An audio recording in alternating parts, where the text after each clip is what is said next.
Good evening, everyone. Testing, can you hear me? Wonderful. We will begin in 5 minutes, so 6:05 we will start. And thank you for coming out. It's a very gloomy, overcast day, so I'm sure your day has been long as mine has. So I appreciate everyone showing up, and we will start at 6:05. So if you need to take a break or clear off your table, time is to do that now. I'll be back. Thank you.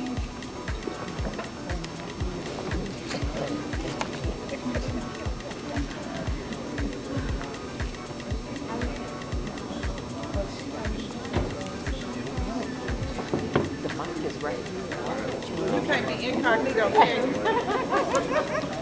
Them locks will stand out anywhere. Hi, Tanya. Hi, Mom. How are you? I'm good. You're here to get your salad.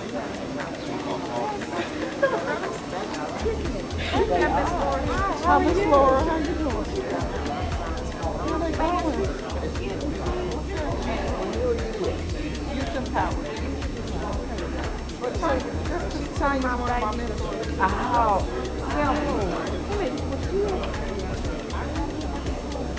I'm sure we can. yeah. Or was he in a I don't know. I don't know. But She's been on a video too, well,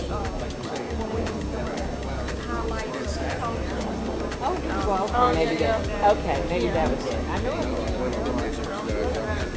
I just want to say it. I don't want to say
So good evening, everyone. Welcome to the Elevation Grant info session. This is for round 3. We appreciate your time and effort. We're going to begin on time so that we can definitely get you out on time. My name is Alicia Collins. I am the senior consultant for the grant program. Next slide, please.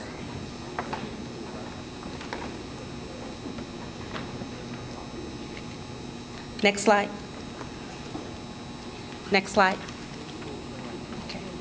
So everybody should also have a copy of the PowerPoint. This would also be uploaded on the website as well. I just want to now introduce the presenters. Again, my name is Alicia Collins, and then I have Lena Hill. She's at the registration table. She's a consultant with Elevation. We have Linda Dyke-Kersey. You want to stand up, Linda? So this is Linda.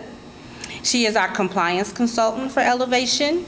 And then Ms. Allison Small. She is the president of Partech Consulting Group. She will be presenting tonight. And then the other team member, once you are awarded the grant, I'm going to speak that into existence, that you're going to get the grant. So once you are awarded, you will also work with Laurie Burns. She's standing up. You want to stand up again? I think they missed you. She is I'm going to get your title wrong, but she does the evaluation. So everything you said you're going to do, she is one of the point persons that makes sure that you are meeting those outcomes and deliverables, as well as the full team. So this is the team that you'll be working with. Next slide. Just some housekeeping details real quick. Next slide. So tonight we will go over the session objectives, highlights of the Elevation Grant Program, and round 3 is only focused on thriving neighborhoods. There will be a round 4 that will be also more expansive around opportunities for the grant funds. We will talk about that a little later, but tonight the focus is on thriving neighborhoods. You'll get more information about that, the requirements of thriving neighborhood grantees, and then what to consider when you are pursuing the opportunity. You also get a timeline, and then we will have a grant writing clinic. At that clinic on the 24th, here again at Martin, that is an opportunity to bring all your thoughts, ideas, your budget, all those things specifically around your program to that grant writing clinic. And then you will have an opportunity to also be able to raise questions specifically about your program, okay? And then we will have question and answer. Next slide. So as a community person, I find these ground rules to be very amenable to community and to allow for collective conversation. We always want to listen for understanding. We want to respect different levels of awareness. Everyone has different experiences in the work and their expertise. We want to acknowledge and respect that from each of you. And then a lot of meetings I've been to, not so much recently, but a lot have been people will hog up the floor with questions and comments. And so there's a strategy and a trick. We call it 3 and Me. So you monitor yourself. If you raise a question or have a comment, you wait until 3 people after you have spoken, and then you can talk again. So you can use that tip in your meetings as well if you have very robust, engaging conversations or meetings, even at work. It works in the office as well. And then we have 3x5 cards or Post-it notes at your table.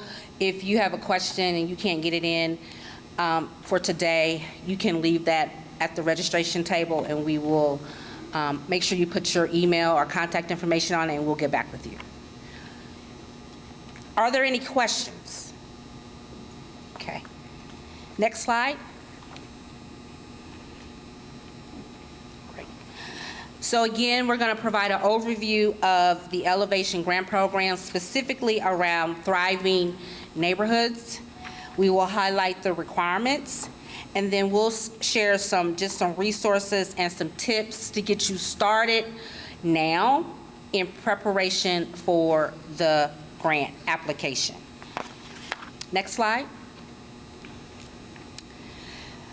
So this body of work is under the Indianapolis Foundation. I know a lot of people say CICF.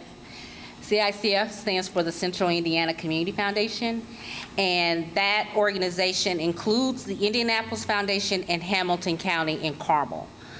This grant is under the Indianapolis Foundation. So if you are awarded the grant, we would ask that you recognize the fund from the Indianapolis Foundation. And the next slide will provide you with the history of the Indianapolis Foundation. So why is this important? Because the Indianapolis Foundation only focuses in Marion County, and CICF focuses also in Hamilton County. So we want you to recognize this work from the Indianapolis Foundation. It's one of the oldest foundations in the country. It was founded in 1916. And so it has a very long history of giving opportunities in our community. And again, just the last point kind of talks about CICF. Actually, CICF was started in 1997, so it was really a baby. But the Indianapolis Foundation has been here a long time. Next slide. The foundation stands on this mission statement that was changed, I think in 2016, to mobilize people, ideas, and investments to make this a community where all individuals have equitable opportunity to reach their full potential, no matter their place, race, and identity. And then our values. We have tried to weave in these values into this grant program where we are tackling racism, that we are providing and receiving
the Elevation Grant Program. So it is a pleasure to be in front of you all.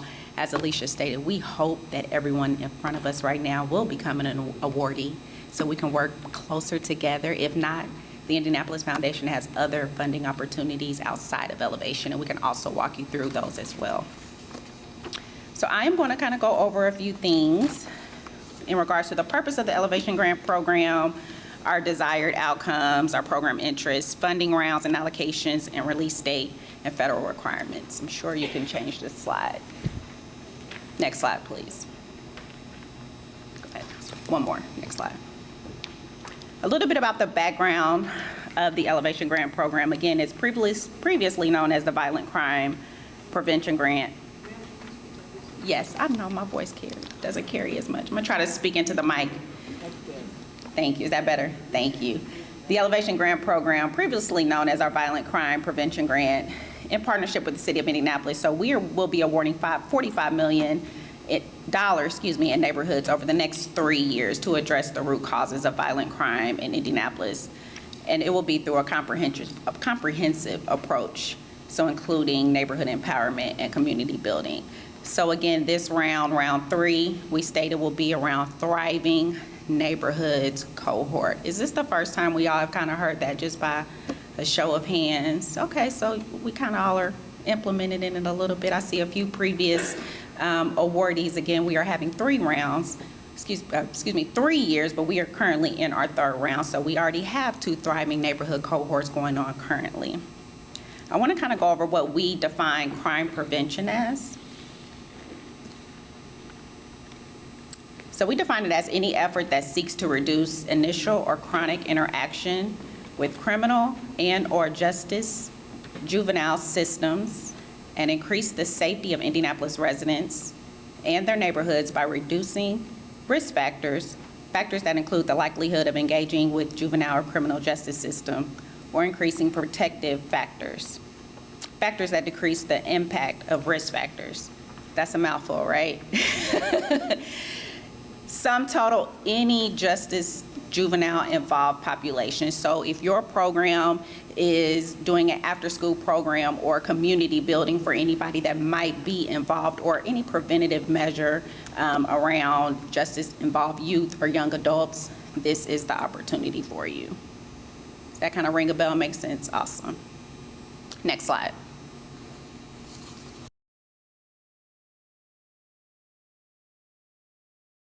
Comprehensive framework.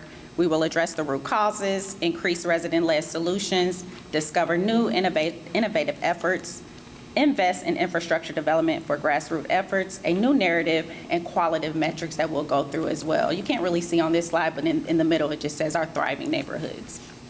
Next slide.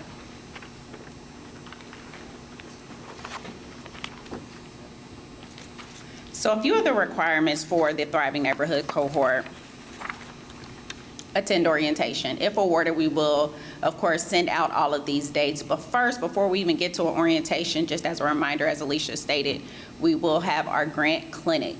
So I do want to make sure that everyone, if you have not registered yet, please do. We will actually go through the grant application. So any questions around your narrative, around your budget, maybe you're not all the way a 501c3 yet. What does that look like in regards to walking you through the process to be able to be eligible for this opportunity? We'll go into a few of the additional requirements, the federal regulations, through our compliance officer later on this evening. But I want to really just make sure and just drive that home to everybody to please make sure that you attend our grant clinic. We also ask that you will be a part of our quarterly reporting, and that is a part of our program reports, our financial reports. We have 3 months, 6 months, and 9 month report. It's not any different from any other grant application or proposal that you will go through if you've kind of been through this with any other of our funding rounds. But it's a little different in regards to we'll have more on-site visits, we will have more check-ins, it will be more hand-holding, because we understand that a lot of people are grassroots, meaning you might need the infrastructure development, you might need that extra assistance in regards to building and scaling up your organization for your community. We also ask that you collaborate with the Office of Public Health and Safety. We will go through that as well, and participate in our technical assistance, which we call on-demand training as well. Next slide. Next slide. They give me squared away. So we'll go through our key dates, and then I actually don't know who's next after me. I think it is Allison. Thank you. So our dates for round 3. So beginning on January 16th is when the application will actually open up, which is Martin Luther King Day on Monday. You can go on our Smart Simple portal. If you're not familiar with it, it is on the CICF website. You can go in, start creating your organizational profile, and just start kind of maneuvering through that proposal to see what you will need to actually submit your application. So that will open up on January 16th. The grant deadline is March 3rd, so please mark your calendars. It's coming up, it's only 4 weeks, guys. So if you have any questions during that time, we will be able to assist you, but it will go really fast. We have the grant announcement for our awardees, which will be April 21st. The grant period will begin May 1, and the grant period will end April 30th. So it is exactly 1 year. So if you already kind of have in mind what you want your initial proposal to be, what your program will be, just always keep in the forefront of your mindset that this is just 1 year. If you are a previous awardee, we strongly encourage, I know you might not want to hear it, but this might be around you want to sit out, because there are so much reporting metrics when it comes, because it is a federal regulated grant. Okay? Any questions for me? I know I kind of ran through that a little fast. I'm a fast talker, guys, sorry. But any questions for me around dates? We'll kind of get deeper into the compliance and the budgetary pieces as well. All right, easy breezy. I will turn it over to Ms. Allison, President of Park Tech Consulting Group.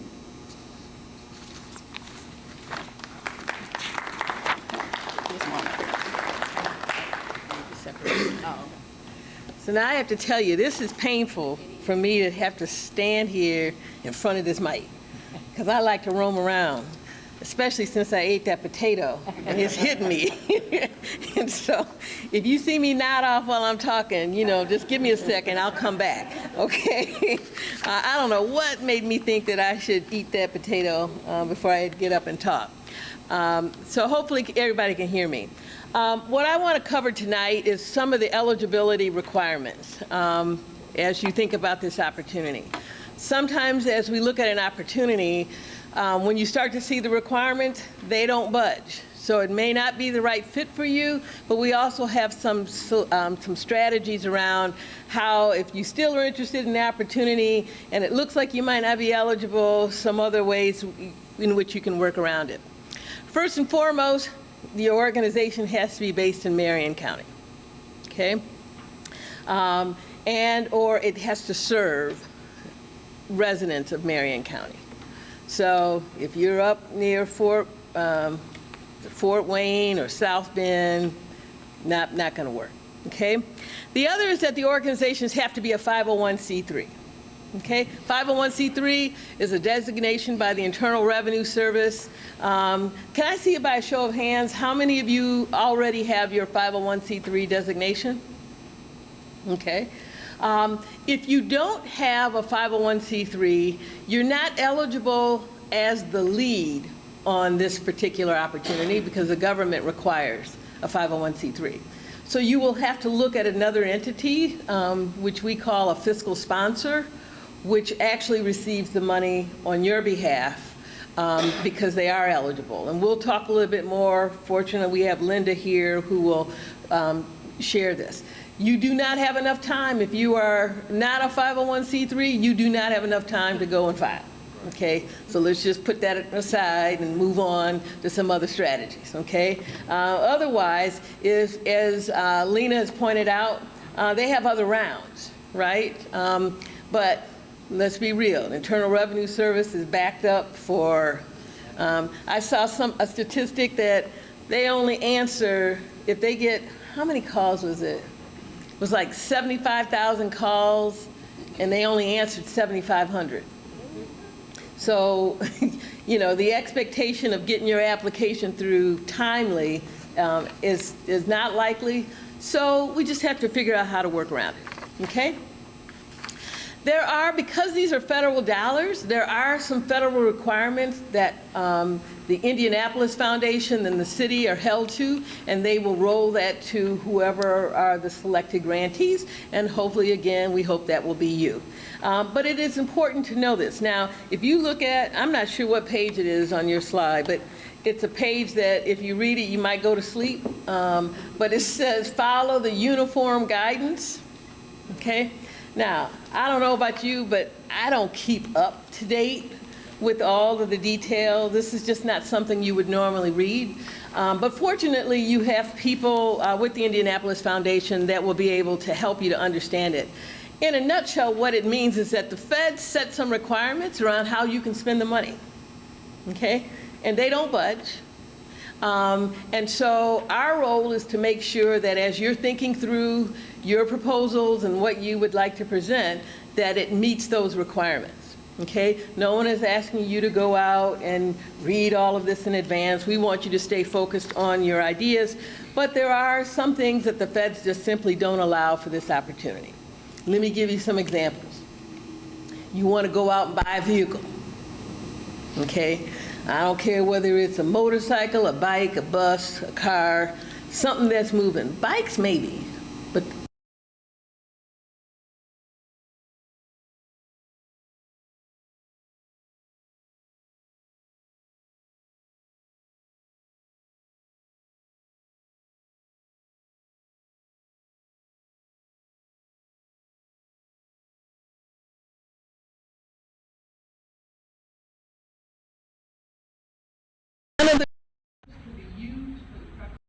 this application. What do we mean? This means that if you are thinking, hey, I need to hire a grant writer, right? And I'll offer the grant writer that if we get the grant, we can pay for her or his or their time out of the grant. Nope, feds say no, okay?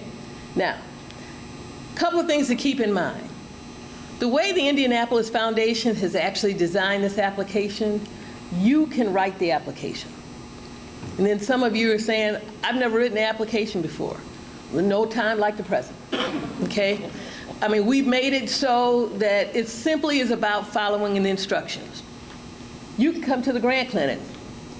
I'll be doing it, Linda. If you haven't been to one of my sessions before, we're gonna break it down. You don't necessarily have to go out and hire someone, okay? And one of the concerns that we have is that people don't understand whether it's the professionals or organizations around this little requirement. So hopefully everybody hears me. So even if somebody approaches you about writing and says, hey, but you know, don't worry about it, because if you get it, you can just pay me on the back end. You can pay them on the back end, you just can't pay them out of these funds. So if your organization has other resources, go right ahead, knock yourself out. But in terms of this particular grant, no, it's not an option, okay? And so that's something that we definitely want to stress, but I'll tell you, you literally do not have to be an expert. What you do need to have is a little software called Grammarly. How many of you have heard of that software? Okay? Put your $139 towards that software, come to the grant clinic, and you can write this application. Okay? There's nothing magical, and I say this as a grant writer, there's nothing magical about this application that will keep you from being able to submit. You just got to follow the directions. Now, I will say, if you're challenged in that area, maybe you need to hire a grant writer. Okay? So, let's see here. Now they got these flipped up this way. I got to figure it out. Okay. So there are a couple of things that you have to do before you even get ready to start thinking about this application. One, you have to be a 501c3. And you need to check to make sure your 501c3 is in good standing. Okay? Did you know that if you have a 501c3 and it remains inactive, meaning you're not filing a 990, even if that meant the postcard? So postcard is where you have less than $50,000 in revenue. There are millions of organizations in that category. But if you don't file for so many years, they will just conclude that you're not active. Okay? So one of the first things you've got to do is to make sure you are in that system. If you go to the Internal Revenue's website, you can put your organization's name in. And it'll come up, or it'll tell you what has happened to the organization. I'll be honest with you. If your organization has been dissolved at this point, you don't have enough time for this round to resolve it. Okay? But that's one of the first things you want to take care of, is to make sure you're in good standing there. The other is that you want to make sure you're in good standing with the state, that you have filed that annual report. Go online. I believe the cost is like $7. Okay? The foundation is going to check. The city won't let them go further if an organization is not in good standing with the city. And a lot of times you just simply forget. They might send you one reminder, and then you're like, I'll get to it, okay? But it has to be, you have to be in good standing before you apply. So these are like some things that you could do tonight, right? The last one is going to be a little bit more complicated. One of the things that the feds did is that they decided that they were no longer going to rely on what's called a DUNS number, which for-profits and nonprofits will have a DUNS number. And they went to what is called their system, which is called SAM.gov. SAM.gov created, it's called a unique identifier number. They launched it in, I think it was April of this year, right? And all organizations have to have this number. okay? And then I think they give you a couple of options if you plan on bidding directly with them, but it takes a minute to complete it, okay? So, you remember when we were talking about the dates? Lena showed the date. When is this RFP coming out? 16th. The 16th, right? When is it due? March 3rd. Okay, March 3rd. So on March 2nd is not the day to say, do I need to fill out this form, okay? Because it's going to take a minute. It may even take longer than the amount of time for this application. But as long as you're in the system and you've submitted the documentation, because we are believing that all of you are going to win on this award, then they'll have to wait and they'll work with you to get that expedited or whatever they have to do so that it won't affect your award. But the city requires that you have to have that number before they can make an award. So don't blow the opportunity because you got a great idea, but you just didn't do this detail. Because this is not a detail that you can ignore, okay? So, 2 different numbers. The other number that you have to have is an employee identification number, EIN number, okay? Most of you should have that number already. This one is very easy to do if you don't have the number. Okay, so ultimately each nonprofit is going to have their designation with the Internal Revenue Service, their SAMS number, their unique identifier, blah, blah, blah number, federal unique entity identifier. That's a mouthful after you done had a potato. Okay, so, and then your EIN number, okay? So these are the things that you have to do now before they even release the RFP so that you're in position. This is all about not getting hung up on some details and letting the window go away. Okay, let me see, are there any questions? Yes? So when you file your 1023 or the 1023 EZ, you get unique entity identifier? No, so it's a great question. So when you are filing your 990s, well, so let me back up for a second. If you are a new organization, you would file the 1023. Okay? The 1023, unless they've linked the system, which I don't think they have, because it seems like they're understaffed, is not going to issue that number. They're going to issue you a number, but that's not the number in SAMS. Still have to go to pay. Yes, because the number in SAM, what it's doing is it's almost like a Social Security number, but it's for the organization. So it's going to pull up, they're going to ask you for bank information, they're going to ask you for a lot of information, okay? So it's not the same. So don't be confused that when you received your 501c3 designation, there was a number, okay? That is not your SAMS number, okay? So you have all these different numbers. You got that one, and you might have a DUNS number as well. If you didn't go into the SAMS.gov system, you don't have a SAMS number, okay? So you just want to go check, make sure you're all good to go. Other questions about the numbers that you need? Use the mic. Make sure they use the mic. Yep, anybody use the mic? Does it have to stay on that Testing. stand? It's not even on. Is it on? No, it's not. You can take it off? Oh, okay, cool. Testing. It's not on.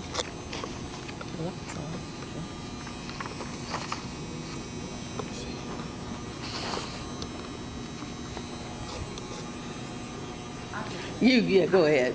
Jesus Christ, bro. The batteries are dead. Application for the SAMS because it's different from the DUNS. It's 18 pages long.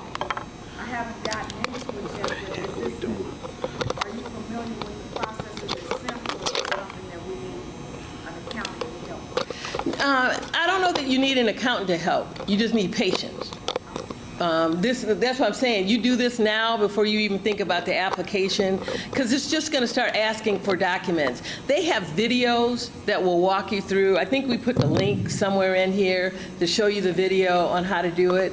But it's just one of those detailed things that you can do it. You don't need to pay someone to do it. Okay? Any other questions around the numbers? Yes? So second part to that initial question, when you file the 1023 and you're going to get your determination letter to get into SAMS.gov, like you said, they're backlogged. For the 1023 itself, it can be up to 11 months. If you haven't received a determination letter, but you filed, you have to have 100% got to have the SAMS.gov, right? So you're not going to be eligible this round. Now, so let's back up for a second.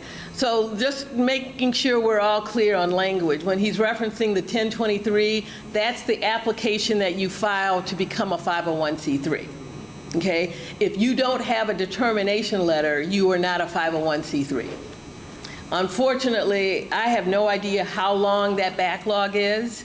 So you can't go into the system and start with sam.gov because you don't have that designation. Now, you could as a for-profit, because it's for-profit and nonprofit. I just want to bring up to anybody that's on that step right now, you can request an expedited process for the purpose that one of the sole reasons they'll recognize is if you're waiting on grant funds to start up an organization and it's urgent, you can send in a letter and that can speed the process up to 2 to 3 weeks because they are backlogged 8 to 11 months. Yeah, so, and besides, so just a little tip. Well, but most of you, is anybody in the process of getting a 501c3? Because this might be mute. Okay. So one trick is, as he pointed out, so when you're filing the 1023, let's say there was somebody that wanted to make a donation to your organization. They want to make a donation, you can check off to have it expressed. I think that there's a slight increase in the fee, and the justification is that someone wants to give you money and they don't want to give money until you have the designation, and it will speed it up. But I will say this much. If the application is wrong, and there's an error on it, then just everything comes to a halt. So you really want to make sure that you got a tight application. Yes? Are you aware, if you did that expedited process, now I read on the IRS website that you're retroactive from the date they issue the number. So if you got funds from somewhere else, they're retroactive back to the date that you filed for that UEI, right? Yeah, but here's the thing. The window for this grant is very short. And my recommendation would be, if you're rushing to try to get an application in, and I don't know that it's well worth your time as opposed to looking at other options such as a fiscal sponsor, because at the end of the day, it's really about the resources you need to make an impact on your community, right? And so sometimes all of the paperwork can snag you up, and we haven't even got to the application, right? So if you don't have it right now, we'll talk about some other options, and then you can still keep working towards it. I don't want you to not work towards it, but just kind of understand that there's some things that are out of your control. Yes, sir? Yes, ma'am. You compared the unique identifier number to a social security number, and so is the EIN. So I'm not being contrary, but why you need both? You'd have to ask the government on that one. I have no idea. I think what the government did is they saw, now this is just Alice, you know, the government for the longest required a DUNS number. So you had an EIN number and you had a DUNS number, right? And I think the government, somebody said, why are we sending all that data over to Dun & Bradstreet when we could collect that data? That's just my personal opinion. But why, I have no idea. So let's keep rolling on. So I think we did include some information about sam.gov. Again, if there was one thing you were going to do this weekend, I'd spend some time looking at this application. I didn't know it was 18 pages long. Okay, so you got, it's a checklist? Yes, because you do have certain, Oh, you do have to have certain documents you want to pull together before you do it. But understand other groups just like you have done it, so it can be done. Yes? Real quick, in terms of financial sponsorship and, sir, what's your name? You needed a 501c3? Oh, yeah. What is your name? Aaron. So Mr. Aaron has an organization, and others in the room have a 501c3. We're classified to be his financial sponsor, right? You are, I don't know that you want to be, nothing personal. I'm just thinking of that- grassroots, we're helping. Yes, but Linda, so here's my out. Linda's going to come up and talk about that because it is a viable option, right? Yeah, it's a great point. So we'll get to that one in a second. So we got to make sure we're in good standing with the Internal Revenue Service, the state of Indiana. We filed all of our reports, and that we're into the SAM.gov. Okay, we give you the list of the websites that you can click on and just to make sure you're checking. So we are going to have a grant clinic on the 24th. Oh, I guess I should have told him to, are you keeping up with me? He's trying. I'm so sorry. I'm going to blame it on that potato again. So I am on, I don't know. Keep going. Yeah, keep going. Keep going.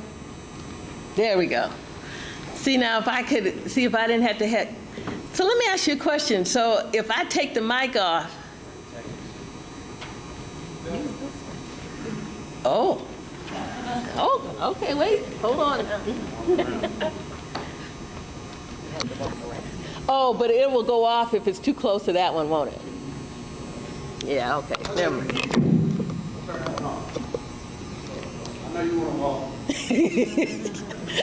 Okay, so here's the thing. So we got a grant clinic coming up on the 24th. It's going to be right here. If you've not been to any of the grant clinics before, basically what we're going to do is we're going to walk you through the application, step by step. We're going to give you tips on how to approach the grant application. It's designed for people who've never written before. So this is your first time going at it, you need to be in the room, okay? Sometimes people will come to the grant clinic and they will decide, yeah, I'm going to need some additional help. That's fine. But ideally, if this is your first time pursuing this opportunity, or you applied before and weren't successful, then you need to come back to the grant clinic, because here's a couple things that we're going to do. We're going to walk through the application and kind of break down some of the things that you should and shouldn't do. Linda's going to break down the budget. And that's really key, okay?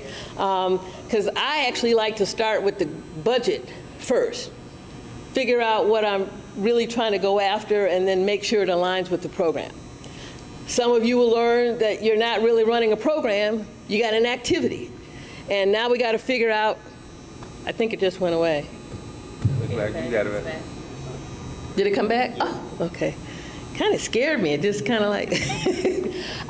So in any case, that's what we're going to do. So this is not a session where you just kind of sit back and you just kind of listen. You'll be working. We want you to bring whatever thoughts, even if it's on a sheet of paper, whatever thoughts you have about your idea. And then we will actually break out and you'll have time to sit with the consultant and you can just run any question you want about your potential project. Okay?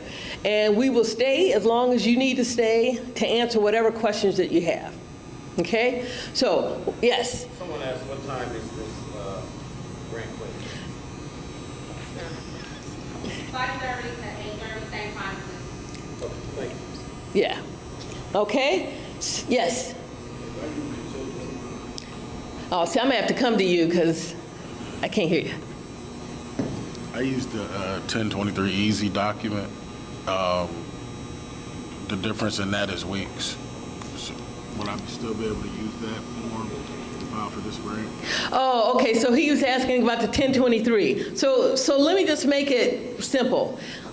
Unless you have the document from the Internal Revenue Service that says the determination letter, that's what you have to have. So if you have the determination letter, you could then go into SAM.gov. You might not finish SAM.gov, and that's okay as long as you got into that system, but you have to have the determination letter. I was asking about the 1023 Easy. Did I use that? Not So it's still the same thing as you're trying to get your nonprofit status. So yeah, that's ideal. But you got to have the determination letter before you start this application process. Okay? So we got a grant clinic 24th. right? Bring your questions. So here's the thing. On this grant application, the best thing you could do is to print it off. I'm old school, so yeah, I'm killing some trees, but I'm gonna print it off, and I'm gonna read it, and I'm gonna start highlighting, okay? And so when you come to the grant clinic, because I can't read your mind, come with your questions. I promise you I won't eat a potato, so I'll stay alert. But we will work through whatever questions that you have, because the intent is if we can sit with you, answer your questions, tell you what may work or what won't work, then you'll feel more confident about putting your application together. Okay? So they probably give me dirty looks because I moved away from the podium. So we want to make sure you're doing that. The other is that and so you'll see the registration link. Okay? So you got to go on the registration link. It's going to come to me. I can tell right now how many people are registered. So hopefully after today, you're feeling good about wanting to apply for this opportunity, you'll go and register. Okay? If you have questions, you can do one or two things. There's an email address. Boom. You can pop it right to Lena and Alicia and Linda, and they will be on it. Otherwise, you can bring the questions to the session. Okay? But our goal is to make sure that as you're writing, that you don't feel like you're writing out there by yourself. Okay? So now, next page. Okay, so now, I guess am I supposed to cover this? I guess so. So, if you are not a 501c3, and Linda, I guess you can go into more detail and she's going to do the budget. There's what's called a fiscal sponsor. A fiscal sponsor is when another 501c3 is going to basically stand in for you in terms of the application. And so they are the lead on the application. If successful, they will receive the money and then they disperse it out to you. There are some requirements associated with that. Okay? It's not as simple as, hey, we got the money, cut my check so I can do what I have to do. Because that lead is actually responsible for everything that happens on that grant. You decide to mess up on the money, they're on the line. Okay? So everybody may not necessarily want to be a fiscal sponsor. The other piece to this is that it's all of the reporting. Remember, Lena talked about all the different reports? That fiscal sponsor is the one that's responsible for that. And they've got to get whoever is the subrecipient, which is any entity that's not the lead, they have to submit reports and then they have to roll it all up together. But a fiscal sponsor is a great way for grassroots organizations who are like, you know what, I don't know that I have the bandwidth to manage all of the financial reporting requirements. And so here's a way to think about it. If you don't have someone that's currently managing your books, if your bookkeeper is the same person who's executing your programs, who's the same person who's trying to raise funds, who's the same person who's doing the social media, and it's probably you, right? Trying to do all of that and then managing this grant is kind of massive. Yes?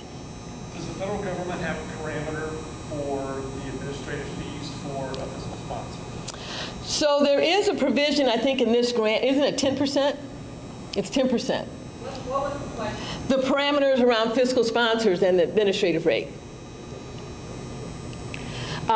So here's something to think about. There are other ways in which you can, if your organization has been around a long enough time, you might say, hey, I'm just going to go ahead and put the cost of a bookkeeper into my grant. But here's the thing. If it were just the Indianapolis Foundation money, you could probably be a little creative. These are federal dollars. They're not so creative. They're not forgiving. They want it the way they want it. And they hold the city and the foundation responsible for the disbursement of these grants. So what we want to do is to make sure that you are safe and that you're operating at a space where you can do what you do well, but that you don't get caught up into some of the challenges when you're receiving federal dollars. And so fortunately, we have Linda who's here who will talk about some of the budgeting things. But she's not going to go into deep, other than to caution you that there are some requirements, right? On the grant requirement, she will go into it in greater detail. If you are thinking about fiscal sponsors, one of the things you have to think about is this. If your organization, let's say your annual revenue is $50,000, and you're talking to an organization whose annual revenue is $51,000, that organization is probably not at a capacity to actually help you. All they have is a designation.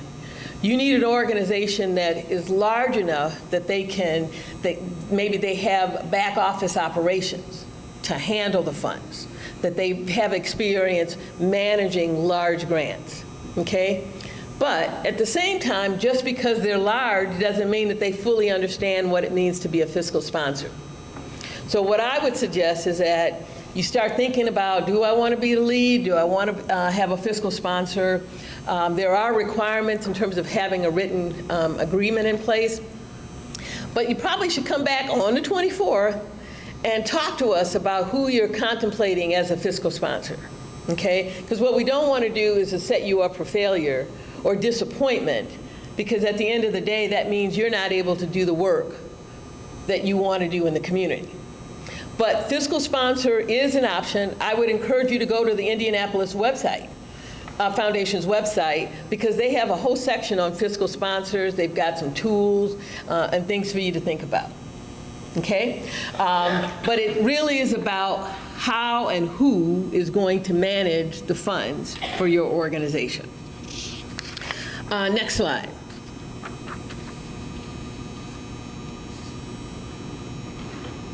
Linda, is this you? It's still me. Okay. I'm trying to get out of it. Okay. I thought the Smart Simple was going to be up earlier. Okay. So here's one of the things that, and this caught me off guard. This grant application has to be submitted in Smart Simple. Okay? This is a system that the Indianapolis Foundation uses. Okay? You cannot start Smart Simple the day the grant is due. Can't do it. Because it's going to start asking you for some data about your organization.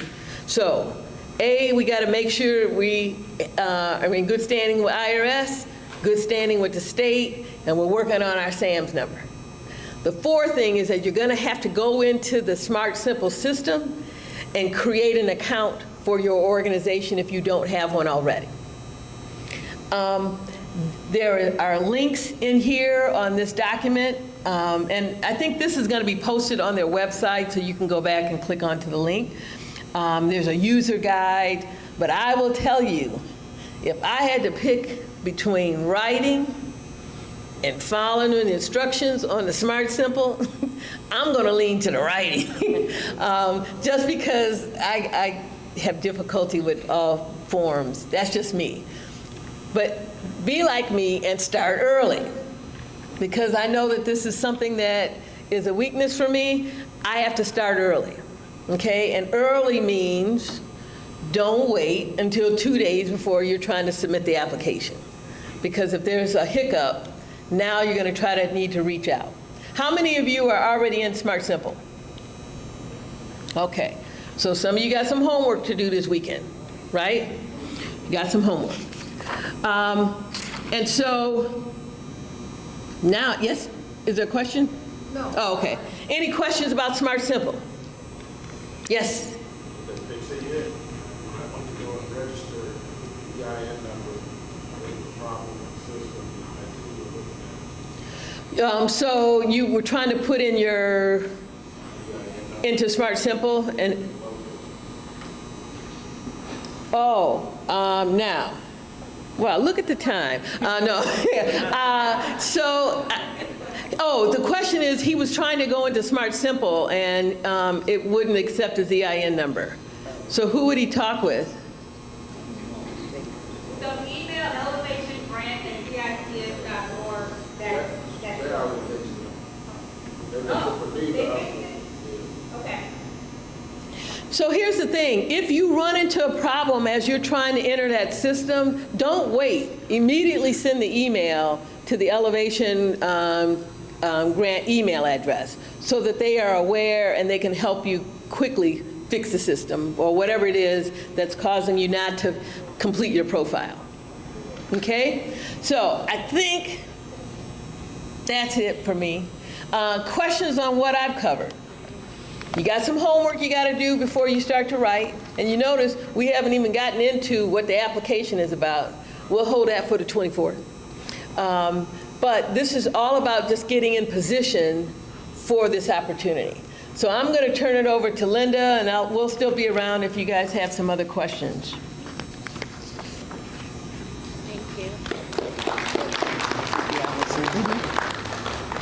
You know what, can I use this mic and then I'll put this one, either one? Okay.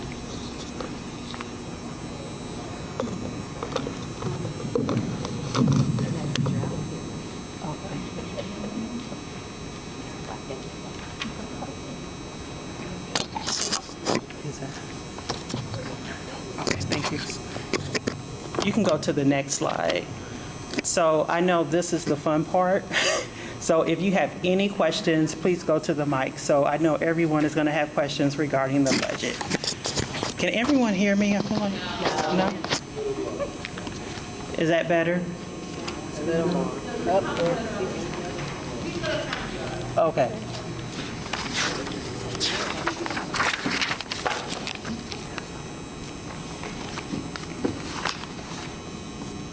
You can go to the next slide while we wait. There we go. Is that better? Yeah. Okay, yeah, okay. Yes, so the fun part. So regarding the financial piece, regarding the application, there's a couple requirements that you will have to submit. So number one, you will have to submit either your 990 or audited financial statements. That's a mouthful. The 990 is probably, everyone is probably familiar with. Audited financial statements. Raise your hand if you know what that means.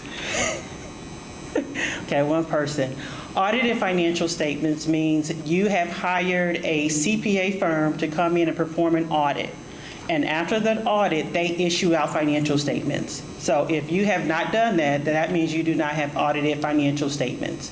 So that means you'll just submit a copy of your 990 that you have submitted. So it'll be the last one from last year.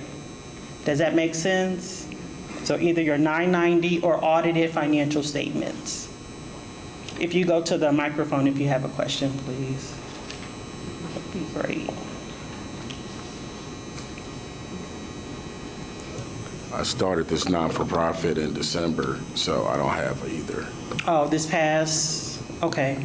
That's, okay, so that's fine. So if you just make sure your determination letter and then in your application, if you can let us know. I'm not sure, I'll have to take a note if there's like a note field or something where you can let us know that you're actually new, so we can take that into account.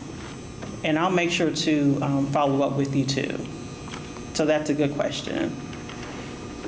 Any other questions regarding that? Okay, the second piece, so in the middle box, we would need to see your current financial board-approved budget. That's a mouthful, with year-to-date actual information, a lot of accounting jargon. So let's back up. Current fiscal year. Fiscal year means your accounting period. So if you think about like companies like Amazon and Uber, their accounting period is from July to June, just because they follow the SEC rules. For most of you, you're going to be on a calendar year, so that's January to December. So if you have never worked with a CPA firm auditing, most likely you're January to December. So we would need to see last year's financial statements, January 2022 to December 2022. And what that means is your board should have approved that budget. And what we want to see the actuals. So one column actuals and the next column the budget. Does that make sense? So say for instance, you don't use an accounting software. Good old Excel works. So you should have an Excel file with your actuals, so with your revenue, making sure it doesn't just say revenue, but you're actually breaking it out, okay, individual donations, maybe you got, corporate sponsorships, then expenses, contractors, office supplies, programming supplies, all that good stuff. Does that make sense regarding what we need to see regarding financials? I know, just read that, and then if you have any questions, just email us, and I can get back with you. So that's what that means, current fiscal year board-approved budget with year-to-date actual information. So I know sometimes I hear and say, well, it's not ready yet, our accountant is working on it. We need it. So just if you have someone that you've hired to do your books, say, okay, I need this to apply for the elevation grant. So once again, I just want to make sure, so if you're not using Excel, an accounting software, don't be afraid, you can use Excel. So there's templates, you can Google that you can actually put in your numbers. The third set of documentation is the previous fiscal year budget versus actual. So I have to keep thinking what year we're in. So right now, it's 2023. So we need 2022 and 2021. Say if you're a new org and you just started last year, so you're not going to have 2021. If you or an organization that, let's say you started in November 2022, you're just going to have November to December. Does that make sense? And if you have any questions regarding the time frame or the documents, just email us and I can get back with you. If you go to the mic, does someone take the mic? Oh, there we go. So if you're going to use a lead or a fiscal agent to apply for the grant, it wouldn't necessarily apply to your organization, it would apply to them. Is that correct? Correct. Okay, thank you. Any other questions? His question was if you were going to get a physical agent, they would need to submit these documents. Now, they may also require you to submit something to them in a similar format, maybe not as detailed, but just be prepared for that. Next slide, please. So you have a copy of the budget template for the elevation grant, and with this being a federal grant, all of this information is going to be public record. And with the budget, we are going to require you to be detailed. So for instance, with the first section is personnel. So you just can't put executive director 100% and then put the salary. We actually need to know what people are going to be doing. So we need the title, we need the number of days they're going to be working, we need the rate, what are they going to be doing for the personnel. Even for supplies, an itemized list. So you just can't say supplies, not just office supplies. And I'm not just saying you have to break out like every single thing, but okay, the majority, okay, we're going to purchase, I don't know, let's say journals. We're going to purchase, what do most people, now I can't think of supplies, maybe tote bags or something like that. And it has to tie back to the program. If you go, yeah, I got it. Thank you. So I have a comment and then a question. So what you're saying is if you get a fiscal agent, the parameter for this is it has to be less than $250,000 annual. Is that correct? So your fiscal agent's budget has to be less than $250,000. Is that correct? No, I can't remember. No, right? Yeah, no, they don't. Oh, okay. Yeah. And what is the federal allowance for indirect costs for personnel? Indirect, I can't remember. I have to go back and look at that code. I know the admin is 10%. But I think from round 1 and 2, most people actually, it was just really direct. Yeah, I don't think, right? I thought I saw indirect. Okay, yeah, no indirect. But I have to go back and look, because I thought I had saw something with indirect, but I know for round 1 and 2, I didn't see any direct. So when we're And talking. when you say indirect, I'm sorry to interrupt, when you say indirect, are you talking like admin, like No, benefits and taxes. taxes? Well, that is fringe benefits. Right.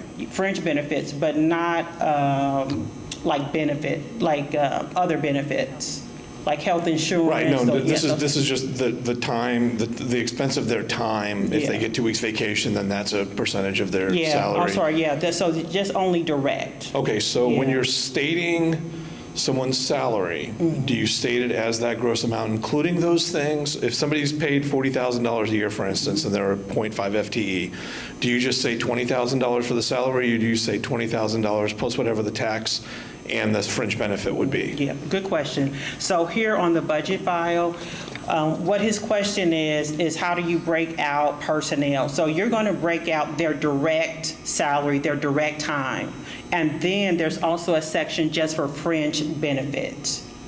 Is there a standard for that percentage? No, yeah, but you have to follow, there's, the federal guidelines. Yeah, there is so with the fringe benefits, and we also have a link to, that you actually have to use that calculation. So, does that make sense? So for everyone, everyone can understand that. So regarding salary, if they are on payroll, only direct. So we're not gonna, like, when we had one question, we're not gonna pay for someone when they go on maternity leave. So all direct salary. So, and then regarding fringe benefits, that also can be included here in the budget. But we're not gonna pay for like health insurance and other type of benefits, if that makes sense. So it's only fringe benefits. And this is only. If you go, yeah. I just want to make sure everyone hears the. So this information is for the projected grant for what you would use with the grant dollars? Correct. Not your past years? Correct. Okay. Yeah, so this budget is only for the elevation, like how would you utilize the money? Lena, there's your question over here. Sorry. That's fine. Can you give a few examples of fringe benefits? If it's not for health care, what are some examples Yeah, of fringe benefits? FICA. Okay. So FICA, when you get your paycheck, FICA and Social Security. So those would be like the fringe benefits. And when the grant clinic, I'm going to detail out all of those benefits and then how it's calculated. Okay, thank you.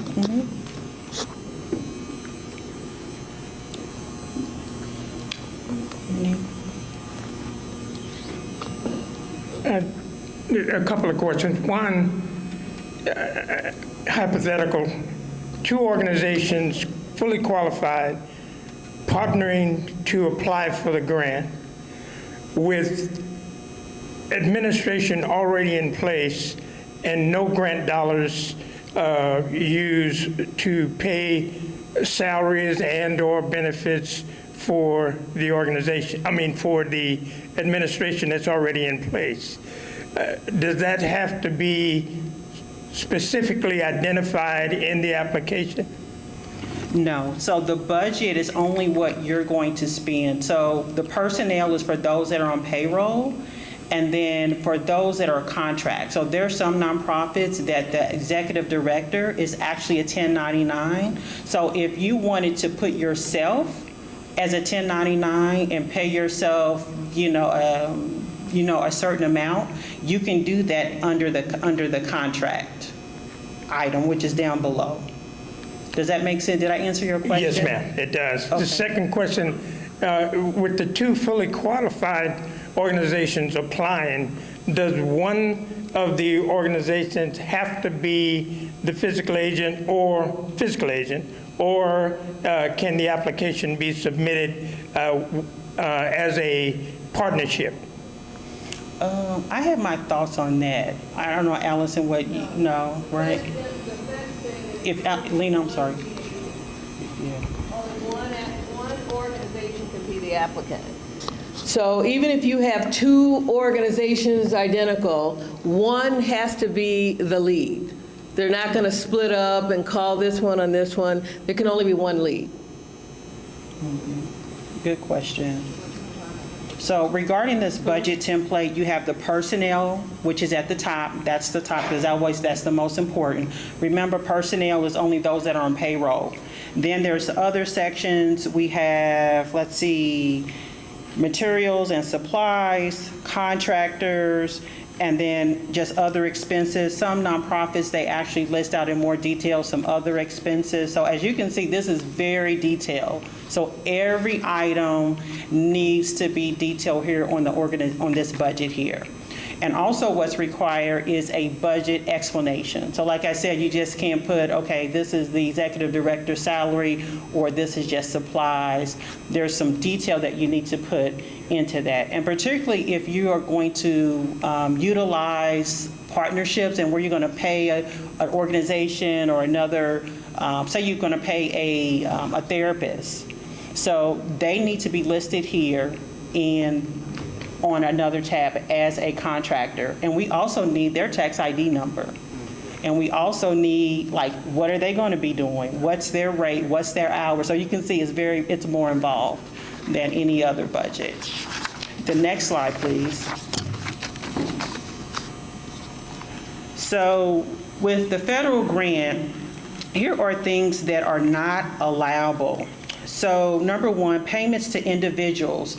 So I'll pick on Miss AC. So she does basketball coaching for kids. So Miss AC cannot pay kids $10 to come to a session. So you can't pay people just to come to your program. So that's what that means. You can't just give money and say, go pay your bills. Does everyone understand that? So no payment directly to individuals. It almost aligns to the second one. So no incentives. You know, oh, if you come to so many sessions, you're going to get $100. Where's Lena? I'm sorry, there's a question here. Yeah, hold on one second. Yeah. No paid interns? Hold on one second. Because I want to make sure, because everybody has these same questions. I was just asking for the no incentive rule, is that a federal guideline? Yes. I just want to be clear. Mm-hmm. And it can also be for other grants, you know, it depends on the other grants, but yeah, you can incentivize. So if you think about this grant, this is taxpayer dollars, and you think about how Washington, D.C. works, unfortunately, I have to put these in place because, you know, even though it still happens, because can you imagine, okay, oh, I give you a little $100 to come work on this project, and then the hospital's not built. So unfortunately, you have some bad apples, so that's why they put it in place. Yes, Does ma'am. this exclude paid interns? No, so the interns can be on payroll or contractors. So when I say contractors, that means you have a written agreement with them, and they are actually going to get paid. So interns, if you want to call them interns, they can be included, but there has to be an agreement, you know, almost like if you were hiring them. You know, they have to submit a W-9, all that good stuff. But the person has to be doing work, they have to be performing. So they have to be listed as a contractor, or there's I think on here they call it a partner. So I have a rapid rehousing program for victims of domestic violence. Oftentimes what I'll do is pay the first month's rent deposit. Can I pay that directly to the landlord, or can I not do that at all? Yeah, so we call that a barrier buster. So with barrier busters, of course, there's some more detail involved, and we can get into the grant clinic. But yeah, you can, for those type of things, you can pay barrier busters with these funds. But however, you got to remember, it's going to be watched very closely because you have to do tracking. More tracking, just making sure those funds actually go to whoever needs it, like the utility or whoever needs it. So there's a question over here.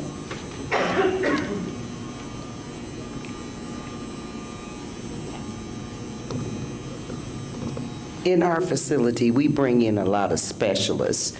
am I allowed to pay an honorarium or acknowledge them? We bring in like experts in certain fields to train our seniors. And so am I allowed then to give them an honorarium? I wouldn't call it that. Okay. So it's a fee. Okay. So they need to say, okay, here is my fee, and they, and have them send a document saying, okay, here, my fee is $100, just like if I was to come in and you didn't know me. Correct. So remember but just to educate everyone, with the federal grant, everybody has to be working like a professional. You guys are doing this work, people are doing it, for free, or if you have something, you'll give them something. Just remember, this is a different space. So everyone now is a professional. So everyone that you're working with needs to submit documentation. Here is my fee, here is what I'm going to do. And then once they perform that service, they will send you a bill. And then that bill will be paid by you by, check, credit card, how you pay it. Does that make sense? So it's really a business transaction. So would that bill go under expenses? Go ahead. Would it go under expenses? Yeah, would it go? Yes, it will go under expenses. So, does that make sense? Yeah, it's kind of everything, what they call, have to be on the up and up. Everything has to be documented, detailed out. They may be your friend, cousin, what. And Linda, a couple of things to keep in mind. As you're thinking about people that you want to compensate, they have to be able to, at some point, be prepared to justify the number. Yeah. So, you can't have somebody who last week they were charging $15 an hour, but you're now going to say, oh, but in reality, they really are $500 an hour. Okay? It has to be reasonable, and they would actually have to be prepared, if ever audited, to show where they've received compensation at a significantly higher rate. And then the government requires that any compensation over $600, you're going to have to issue a 1099. And so people have to understand with federal dollars, you'll want to get 1099s on everybody. It doesn't necessarily mean you'll issue the 1099, but you'd have to have that documentation in your files. And so people have to understand that if they, they will be in the system, essentially. They will be in the system, so you'll have to document that. Yeah, that is a good point, because we know that a lot of individuals went underground, and now if they're going to be working with you, they are now going to be in the system if they're paid over $600. And not only, even if they're not, just remember, once again, this is taxpayer dollars. So this is public record. So also, we kind of talked about this time not directly tied to this grant. So let me give you an example. You have your nonprofit, they offer 3 different programs other than the Elevation Grant. You cannot charge those other programs to this grant. So with this federal grant, we'll get more in detail at the grant clinic. You're going to have to track time. Everybody's going to have to track their time. And so regarding what is worked on Elevation, admin, and other programs. Next, no general gift cards are allowable. What that means is, you know how you can go to Kroger's and just buy a Kroger's gift card? Those are not allowable because you can purchase anything with those. However, you can purchase transportation, like fuel cards. So no gift cards are allowed. I call it like more of those general gift cards. And then also with these funds, you cannot generally like advertise and marketing. I know a lot of the nonprofits want to use this type of funds for that, but you cannot use funds just to market your organization. Now, if you want to, if you're doing some marketing for the Elevation program, you can do that. But just be real careful with that. You have to make sure that it's not you're not using it for the general advertising or marketing for the nonprofit. We have a question. Sure. I'm sorry. I'm so sorry. One of the things we do with our seniors is we do bingo and some other activities. Their door prizes are gift cards sometimes. Okay. So now, I would be in violation then if our intent was to increase the number that we could service at bingo.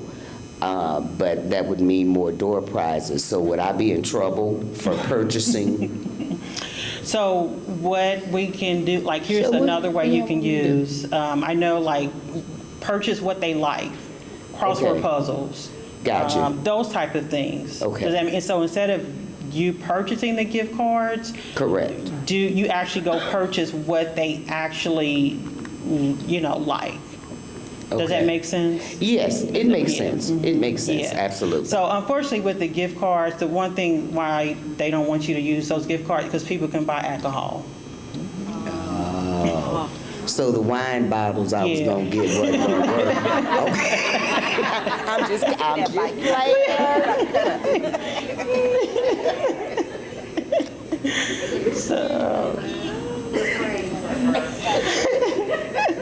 So you, in the grant clinic, we'll talk more in detail, because like if you're struggling, because a lot of nonprofits had to think about this. People use gift cards. That's what we do. For gifts, because it's so much easier. And so we can, in the grant clinic, we can help you think of, we've been creative ways to not, other ways to use those funds. So, yeah. Okay, let's see, next slide, please. So just some reminders. Once again, the federal guidelines, there is quarterly financial reports and supporting documentation that has to be submitted. Just to give you a heads up, regarding the documentation, everything needs to be submitted. Bank statements, payroll register, timesheets, so just get ready. So we'll talk more in the grant clinic. This is how this grant is different, because since it's federal. So they actually want to see the actual receipts and bills, copies of checks. Also, just make sure your financial statements, the correct financial statements are submitted. Once again, so if you don't have a bookkeeper, you don't have a board treasurer, email the Elevation grant, and I'll take a look at the financial statements and let you know if they're acceptable. But just make sure you understand those financial statements have to be submitted. We've just discussed this already. A detailed budget explanation is required for each budget line. So please do not send a budget and it's blank with no comments, because it'll get sent back. Also, equipment over $5,000 requires city approval. We suggest you do not include equipment. Use other funds, because if you want to go through that process, who knows how long that's going to take.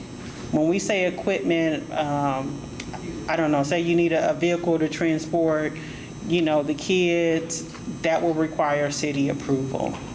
So just because we know how, government works, we wouldn't recommend that you actually put that in your budget. And then lastly, attend the grant clinic.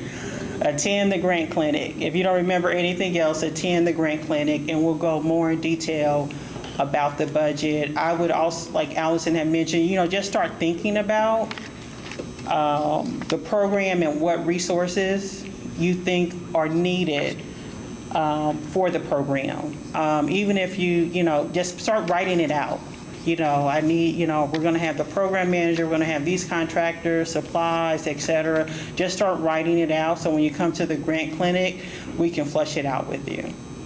So, any questions on the financial piece? Yeah, I have one question. We're scholars. We provide STEAM education and vocational training programs to youth. We have a for-profit, and we've been doing it for years, but we're in the process of getting our nonprofit When it comes to the facilitators and mentors that we have, all of that is through our for-profit, and our HR and operations are all through the for-profit. How does that work with this grant and paying specifically some of the mentors and facilitators that we already have in our payroll system? So the for-profit staff would be doing work for the nonprofit? They could, because our programs are, for the for-profit are different than the nonprofit, but the subject matters, like the facilitators are, small business owners, so for our automotive program, they have a shop, but, we have a one-day workshop or a 4-week program through our for-profit. Our nonprofit focuses on 16-week accelerator programs. Okay. I'm not for sure, Alice. I think I'll have to ask Beth. I haven't encountered that before. So it's just for-profit is where the staff is? Yeah. So the nonprofit has to contract with the for-profit. Is that right? Okay. But you'll want to show that there has been you don't want it to look up you don't want it to look like last week you decided like, oh, this is a great idea. So there should be a history between the two entities, right? So, but it is possible that the nonprofit is contracting with the for-profit to provide those services. You'll just want to be mindful again of the rates that people are charging, because now you're going from, so just imagine you have the nonprofit, their partner is the for-profit, and then the for-profit is actually contracting with individuals to deliver the work, right? And so you just want to be mindful that this is a one-year grant. And you want to ask yourselves, where will the nonprofit be 1 year from now? If everything is flowing completely out of the nonprofit, it then begins to look like a pass-through. And the feds don't like pass-through. So there has to be somebody showing up on the nonprofit of doing something.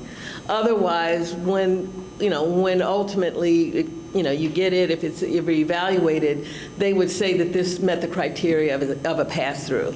So I would, quite honestly, I would make sure I got a person or two on the nonprofit side that's managing it, and then your partner could be the for-profit and you'd be okay. Would it be safe to say, like, we should just hire them through the nonprofit? It starts to get messy if the for-profit and the nonprofit, like if Linda were to ask for you to pull the board list of the nonprofit, and if the board list of the nonprofit is looking very similar to all the folks on the for-profit, then it starts to look, right? So quite honestly, the question is, are you trying to grow the nonprofit?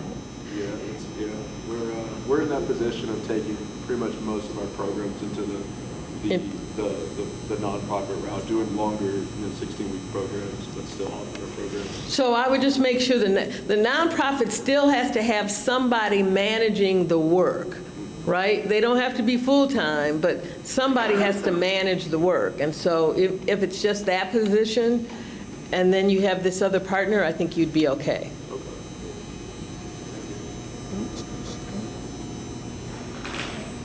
Any other questions? Okay. Alicia, you have anything else? No? Okay. We'll see you January 24th. Do you? Oh, okay. I forgot. One of the flyers on your desk or your table, I'm gonna borrow yours real quick. Building ethical partnerships. So this one is going to come due before your application is due. If you are thinking about fiscal sponsors and you want to understand more about it, there's a person, Richard Allen at the Indianapolis Foundation. We're actually going to do a 4-hour workshop to help you to understand what it really means to have collaborative partners. Everybody is not a good collaborative partner. And what it means to have a fiscal sponsor. So if you're still on the bubble, I suggest you register for that workshop. It's a 4-hour, it'll be at the Urban League, it's free, and we'll go deep into that particular topic. Now I'm done. Thank you, everybody, and have a wonderful evening and be safe.